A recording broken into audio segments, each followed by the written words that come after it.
O culturismo, como um sistema de exercícios, é a forma mais efetiva e eficiente de fortalecer e desenvolver os músculos do corpo. Alguns pensam que o culturismo é somente uma forma intensiva de competição, mas não um esporte. Contudo, penso que o culturismo qualifica-se como um esporte por algumas razões. Uma delas é o incrível esforço atlético envolvido em treinar e desenvolver o físico para prepará-lo para uma competição. Outra é o alto nível de demanda atlética envolvida na parte de desempenho do culturismo. Por outro lado, a musculação é um esporte onde o objetivo principal é o aumento de massa muscular. A cada treino, o praticante deve se superar para que atinja os seus objetivos. O aumento de carga e a utilização dos métodos de intensidade são as principais armas utilizadas na musculação para que haja hipertrofia e superação. Reginaldo Gomes nasceu em 1962 em Palmeira dos Índios, nas Alagoas. Além de advogado, é professor de educação física. Começou a praticar fisiculturismo desde criança. Mais tarde, foi campeão absoluto alagoano da modalidade por 10 anos seguidos, de 81 a 90. Foi também campeão da Copa Norte e Nordeste em 88 e é 2 vezes vice-campeão brasileiro. Encerrou sua carreira como atleta em 1990. Em 99, Reginaldo Gomes foi eleito presidente da Federação Alagoana de Musculação e Fitness. Ingressou na Confederação Brasileira de Culturismo e Musculação em 2000 e hoje é o presidente da entidade.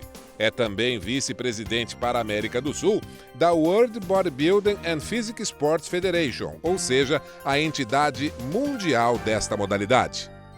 Muito boa noite, meu amigo, minha amiga. O nosso encontro de final de noite, programa Ponto de Equilíbrio. E hoje nós recebemos com imenso prazer aqui no nosso estúdio Reginaldo Gomes. Ele é presidente da Confederação Brasileira de Culturismo e Musculação, que há um tempo atrás era alguém falava fisiculturismo. É. Prazer, muito obrigado por ter aceito o nosso convite. Prazer, pastor. O nosso telespectador hoje vai ser informado, mais uma vez, um tema interessante, porque tudo que envolve o esporte e o fisiculturismo é um esporte. A prática dele é uma prática esportiva.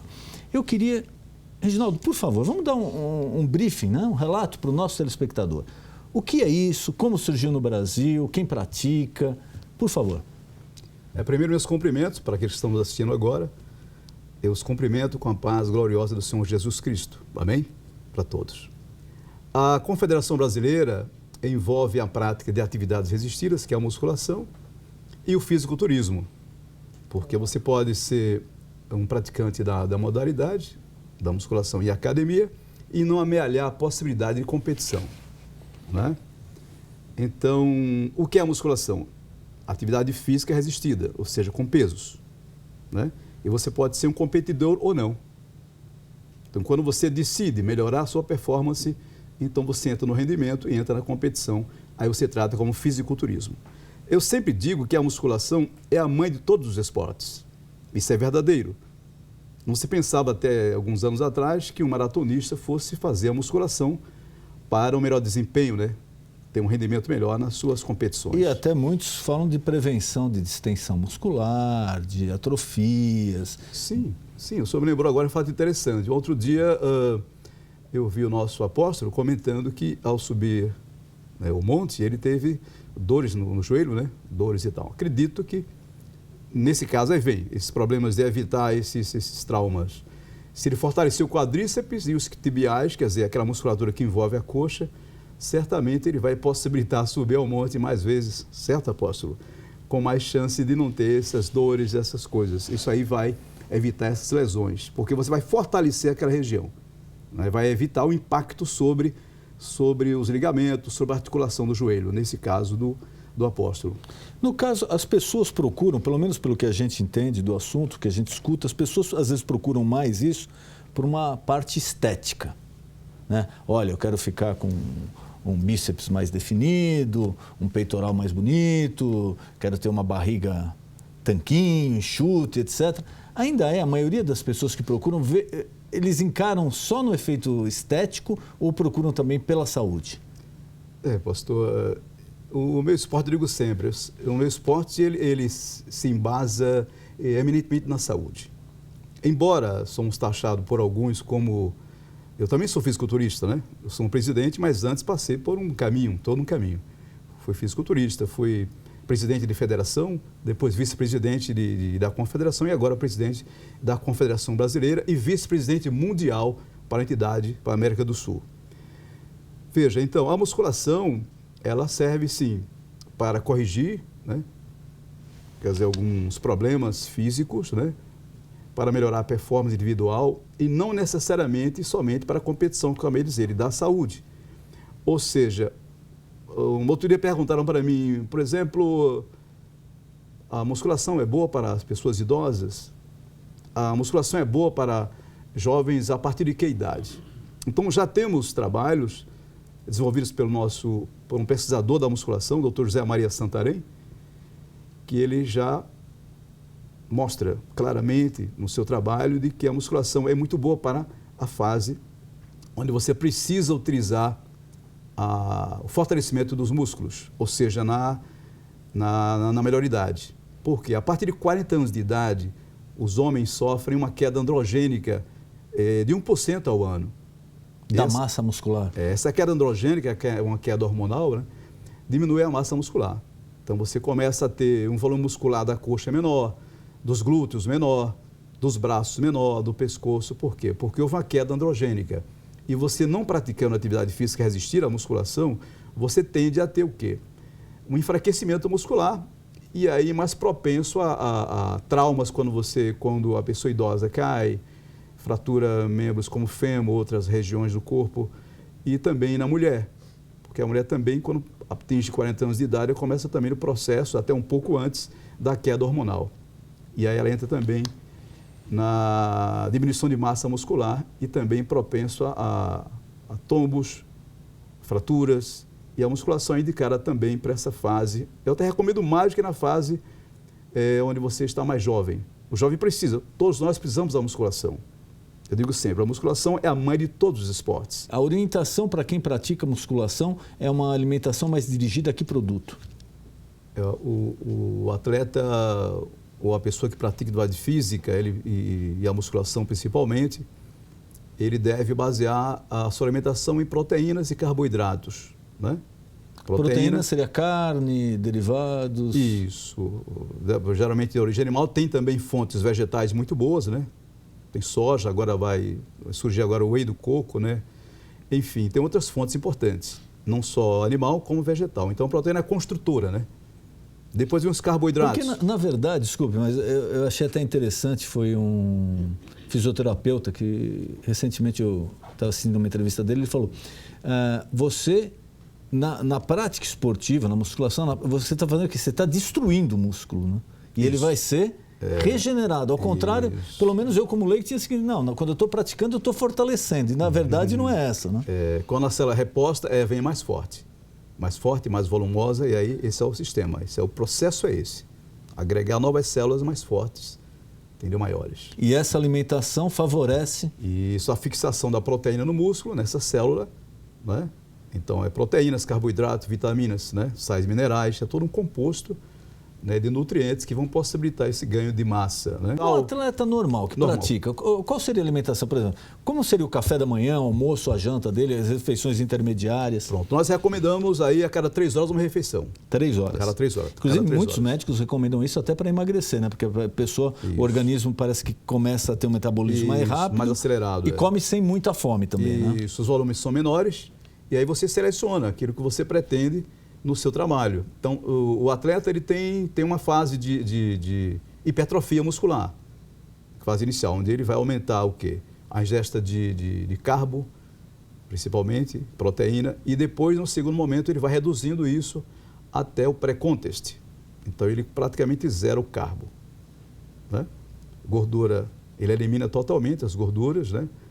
E aí são os processos que ele traça, né, os objetivos para alcançar aquela meta. Então, qual o procedimento do atleta de competição? Ele vai competir agora, ele quer ganhar massa primeiro, para depois chegar a que peso ele quer chegar. Né? Então, ele está acima do peso, vai reduzir massa gorda, né? E vai aumentar a massa magra. Então, tem todo um procedimento e essa alimentação, por um nutricionista que vai orientar o atleta, ele vai a cada 3 horas ter esse equilíbrio nutricional dos alimentos. Mas, por exemplo, no café da manhã, o que é aconselhável para quem pratica musculação? Então, eu vou dizer, por exemplo, o que eu estaria ingerindo hoje se eu estivesse competindo. E também até hoje, batata doce, por exemplo. Muita gente, em casa, onde estiver nos assistindo, vai dizer, poxa, batata doce, sim. É um carbo complexo, que vai dar energia e vai ajudar o ganho. Ovo cozido, somente as claras, ou peito de frango grelhado, perfeito? Ou filé de tilápia, tudo sem gordura e sem sal. Inclusive, eu queria só fazer um adendo. Toda pessoa que começa uma prática esportiva deve procurar orientação médica. O nutricionista. E nutricionista também. Isso. Não adianta você achar, não, eu acho que isso é o melhor para mim. É muito perigoso, porque às vezes as pessoas têm carência de certos alimentos ou de certos nutrientes e acabam partindo por uma coisa errada. Então, se você pensa em começar qualquer prática esportiva, um conselho de todos que passaram, todos os especialistas na área, procure um médico e procure um nutricionista para acompanhar essa prática. E que todo fisiculturista utiliza e deve utilizar, que é o reforço da alimentação, que são suplementos alimentares, né? E os recursos, os anabolizantes também, tem os naturais e os proibidos, né? Os recursos ergogênicos proibidos, os anabolizantes proibidos, os esteroides são proibidos e existem testes para avaliar nas pós-competições e, inclusive, estabelecer punições daqueles que forem pegos nas análises. Então tem o doping normal? Sim, temos o antidoping, temos antidoping, temos. E quando o atleta ele é pego no antidoping, ele é suspenso. Há uma punição, né? Ele é suspenso, entendeu? É dado uma chance de uma contraprova, se ele assim o quiser, tem todo um protocolo, né? E configurando que ele realmente utilizou o recurso ergogênico, vai ser punido, vai ser suspenso pela utilização do recurso não ergogênico proibido. Eu já escutei algumas entrevistas aí de esportistas, praticantes, e parece que ali tem uma via de fuga comum. Porque eles falam, não, isso daqui eu tomei, mas nunca teve problema, isso aqui nunca foi proibido, isso aqui... Quer dizer, existe a relação bem clara do que o atleta pode e não pode ingerir? Sim, com certeza, pastor, com certeza tem. E os atletas, eles sabem disso, o seu técnico geralmente sabe disso, o seu personal, o seu nutricionista sabe disso, o seu médico sabe, porque isso é uma relação de substâncias proibidas. Isso é amplamente divulgado, entendeu? Não é segredo para ninguém. Lógico que alguns utilizam esse tipo de explicação, mas ela não será válida porque o item que ele ingeriu está na relação proibida. Falar um pouquinho de competição. Quais os tipos de competição, de torneios internacionais que existem? É por faixa etária, por peso? Como é que está o atleta brasileiro nesse contexto, o resto do mundo? Como se posiciona o Brasil? Bem, o Brasil, ele está, como já falei, é o segundo país do mundo em número de academias, né? O Brasil também desponta como um dos 5 do mundo em resultados, em atletas de competição no culturismo. A competição é por peso? Temos diferentes categorias, né? Peso, sim. Por exemplo, na categoria bodybuilding, que é o culturismo tradicional, é aquele fortão, né, que a gente conhece, o mais musculoso. Até depois eu gostaria que mostrasse a revista que o senhor encaminhou. Ali tem um exemplo claro. Claro, tem. Na edição nós vamos mostrar, mas por favor, perfeito. Pode continuar. Então, tem o bodybuilding tradicional, que é o fisiculturista tradicional, que nós temos aqui no Brasil, divididos a cada 5 quilos. Começa com 65, 70, 75, 80, 85, 90, 100, acima de 100 quilos. São as categorias masculino, sênior de competição, bodybuilding. E temos o feminino, até 55 e acima de 55 quilos. Quer dizer, o feminino também bodybuilding, o culturista. E temos também o culturismo clássico, que é aquele culturista que estabelece uma relação entre peso e altura. Ou seja, não se permite nessa categoria que ele seja um culturista muito desenvolvido, tem uma massa muito desenvolvida. Essa relação já limita esse atleta. Mas como seria essa relação peso-altura? Por exemplo, até 1,60 m, ele teria o QCD de 1 metro na medida de 1,60 m, contaria mais 2 quilos. Por exemplo, você subiu na medição, ele tem 1,58 m. Aí pega 58 mais 2 quilos, ele tem que ter no máximo 60 quilos. Máximo 60. É um exemplo, aí vai. 1,70 m e assim por diante. Então, limita isso, esse volume muscular, esse tamanho na competição. E temos outras modalidades. Tem o paraculturismo também, que a gente começou a inserir há uns 2 anos atrás aqui no Brasil. E queremos espalhar pelo mundo. Já na Tailândia já se usa muito, outras partes do mundo já se usa o paraculturismo, que é o culturista que tem problemas de deficiência física, mas que também competem. E temos também outras modalidades mais light. Os fitness, temos a categoria, por exemplo, Miss Bikini, que é a mulher que não pode ter um físico, uma massa muscular desenvolvida, quer dizer, uma pequena massa muscular, suave, pouco índice de gordura. Eu diria sempre, comparo sempre o Miss Bikini como, eu digo sempre, é como se você pegasse a Gisele Bündchen e colocasse na academia para fazer musculação. Certo. Seria a Miss Bikini. Esse é o exemplo. Ela é um físico longilíneo, né, com pequena massa de gordura, um baixo índice de gordura, sem massa muscular aparente. Temos a Miss Wellness, que seria mais a tradicional garota academia brasileira. Ela é mais encorpada, tem um maior volume, entendeu? Mas sem também massa muscular desenvolvida. Tem um glúteo maior, uma perna maior, entendeu? Ou seja, a beleza muscular da mulher brasileira que faz academia estaria nesse contexto. Temos também o fitness coreográfico, que entra o masculino e o feminino, que seria a performance física, que ele apresenta primeiro o físico para avaliação e depois o temático. Ele entra, por exemplo, na fase de apresentação, fazendo saltos acrobáticos, uma performance física. Aquele que tiver mais dificuldade, entendeu, no seu tema, junto à performance física, será o vencedor, tanto masculino quanto feminino. Certo? Mas os mais conhecidos internacionalmente é o bodybuilding tradicional, que é o fisiculturista. Que o rapaz, o moço aparecem lá de maiô, de biquíni. É o fisiculturista tradicional, é o bodybuilding. Teve algum brasileiro que já ganhou? Sim, já tivemos. Tivemos 11 competições ganhas no mundo, 11 campeões mundiais, vários segundo colocado, terceiro colocado, entendeu? Nós estamos muito bem no mundo com relação ao fisiculturismo. Sempre pergunto a todas as pessoas que vêm falar sobre esporte aqui, porque é uma preocupação. Às vezes, na família tem alguém que demonstra uma certa habilidade ou gosta de um tipo de esporte. Quais os cuidados que o pai tem que ter? Vamos supor agora na musculação, o filho ou a filha desenvolve interesse pela musculação. Quais os cuidados que o pai tem que ter? Onde levar? Quais as precauções? O primeiro cuidado, ele tem que direcionar o filho que vai começar, um parente, numa academia onde tem um profissional para acompanhar. É importante o acompanhamento do profissional, porque ele vai pedir os exames preliminares, vai ter um nutricionista, né, envolvido no processo, vai ter todo um trabalho profissional, um profissional não só da musculação, quanto também da nutrição, acompanhando o atleta, para que ele não utilize uma academia qualquer, que não tenha presente o CREF-CONFEF, né, que não tenha os profissionais que estejam credenciados, né, também para o acompanhamento. É perigoso. Eu vi que o professor numa entrevista dizendo que realmente é perigoso uma academia que não tenha os profissionais habilitados para acompanhar. Isso também é perfeito. Eu não recomendo. Procurar uma academia sempre que seja habilitada e profissionais habilitados para acompanhamento inicial, porque vai exigir todos esses exames preliminares e vai dar o rumo certo para as pessoas que pretendem crescer e melhorar a sua saúde, performance, etc. Muita gente fala de musculação. Eu cheguei a ver alguns casos, mas que a pessoa para de fazer a musculação, aí de repente engorda de uma maneira assim, que você às vezes nem reconhece a pessoa. É em função do quê? Da alta ingestão de carboidrato, de caloria, e de repente a pessoa para, aquilo vira gordura. O que acontece? Pastor, mas isso aí também está em qualquer esporte. Você vê jogador de futebol também, né? A maioria quando para, engorda. O Ronaldo Fenômeno é um exemplo. Eu cito sempre o Ronaldo Fenômeno. Ele engordou e ele não voltou mais. Continua, né? Acima do peso.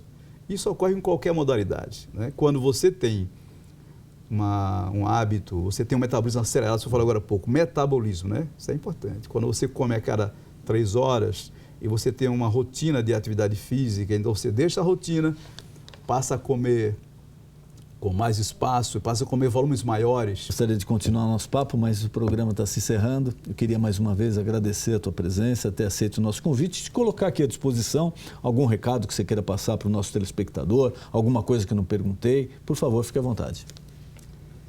Bem, então, para todos aqueles que pretendem começar a musculação é a mãe de todos os esportes, quer ser saudável, venha treinar com a gente. Não precisa você pensar em competição, tá? Melhorar a condição, a performance, melhorar a saúde, melhorar a disposição, né? chegar a um peso ideal, aprender você a uma rotina de exercícios, né? Atividade física de academia, com alimentação saudável. Aí você vai viver melhor e vai ter a melhor performance. E nosso contato é www.cbcm.com.br. Facebook, CBCM, Confederação Brasileira de Culturismo e Musculação, CBCM Presidente, @hotmail.com, e o contato direto com o presidente, 96450-3701. Naldo, muito obrigado. Foi um prazer. Prazer, pastor. Prazer, pastor. O nosso encontro de final de noite, programa Ponto de Equilíbrio. Boa noite.